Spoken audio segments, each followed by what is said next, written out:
tugas TIK dengan membuat PowerPoint. Saya ambilkan materi dengan judul manajemen. Oke, anggota kelompok saya yaitu pertama Eka Bella Ramadhani dengan NIM 2023 0208078034 dan saya sendiri Rangga Aditya Budi Pratama dengan NIM 2023 02080783. Oke, langsung saja yang pertama manajemen sumber daya manusia ini. Sebelum kita mengenal ini, maka kita harus tahu pengertian dari manajemen sumber daya manusia. Menurut Handoko adalah penarikan, seleksi, pengembangan, pemeliharaan, dan penggunaan sumber daya manusia untuk mencapai baik tujuan-tujuan individu maupun organisasi. Dan pada dasarnya tujuan manajemen sumber daya manusia adalah untuk menyediakan tenaga kerja yang efektif bagi organisasi untuk mencapai tujuan yang telah ditetapkan sebelumnya. Selanjutnya masih dengan manajemen sumber daya manusia. Dalam suatu organisasi atau perusahaan peranan sumber daya manusia sangatlah penting. Nah, hal ini dapat didudungkan kita ketahui karena tanpa sumber daya manusia, suatu organisasi ini tidak dapat berjalan lancar. Manusia merupakan penggerak dan pengelola faktor-faktor profesi lainnya seperti modal, bahan mentah, peralatan, dan lain-lain. Dan untuk mencapai tujuan organisasi, di dalam pengembangan perusahaan, sumber daya manusia ini faktor terpenting pendukung berlangsungnya suatu perusahaan. Manajemen sumber daya manusia merupakan proses mendayagunakan manusia sebagai tenaga kerja secara manusiawi agar potensi fisik dan psikis yang dimiliki berfungsi maksimal bagi pencapaian tujuan organisasi.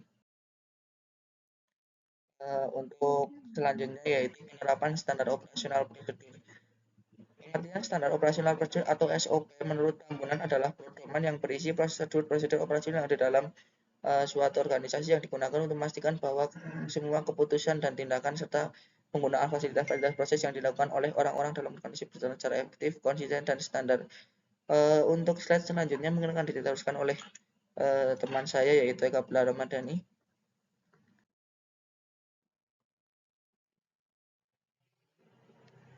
Selanjutnya, pengertian prosedur.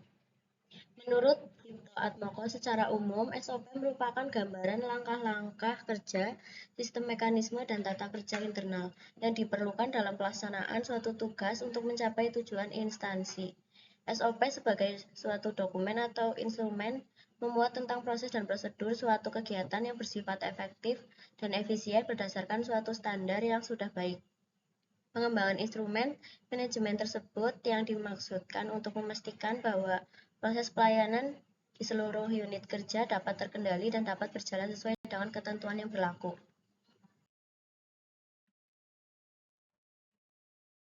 Tujuan ditetapkan standar operasional prosedur. 1. Untuk menghindari kegagalan atau kesalahan, dengan demikian menghindari dan mengurangi konflik, keraguan, duplikasi, serta pemborosan dalam proses pelaksanaan kegiatan. 2. Untuk menjaga konsistensi tingkat penampilan kinerja atau kondisi tertentu dan kemana petugas dan lingkungan dalam melaksanakan sesuatu tugas atau pekerjaan tertentu. 3. Sebagai acuan dalam pelaksanaan kegiatan tertentu bagi sesama pekerja dan supervisor. 4. Untuk lebih menjamin penggunaan tenaga dan sumber daya secara efisien dan efektif. 5. Merupakan parameter untuk menilai mutu pelayanan. 6. Sebagai dokumen sejarah bila telah dibuat revisi SOP yang baru. 7. Untuk menjelaskan alur tugas, wewenang, dan tanggung jawab dari petugas yang terkait. 8.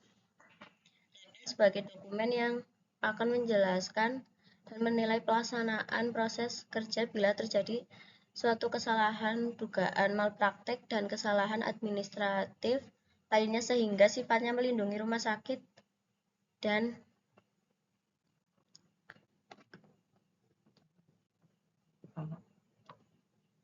sebagai dokumen yang digunakan untuk pelatihan.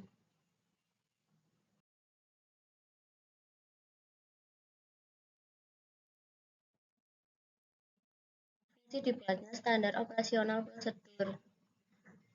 Pertama, memperlancar tugas petugas atau pegawai atau tim unit kerja. 2. Sebagai dasar hukum bila terjadi penyimpangan. 3. Mengetahui dengan jelas hambatan-hambatannya dan mudah dilacak. 4. Mengarahkan petugas atau pegawai untuk sama-sama disiplin dalam bekerja.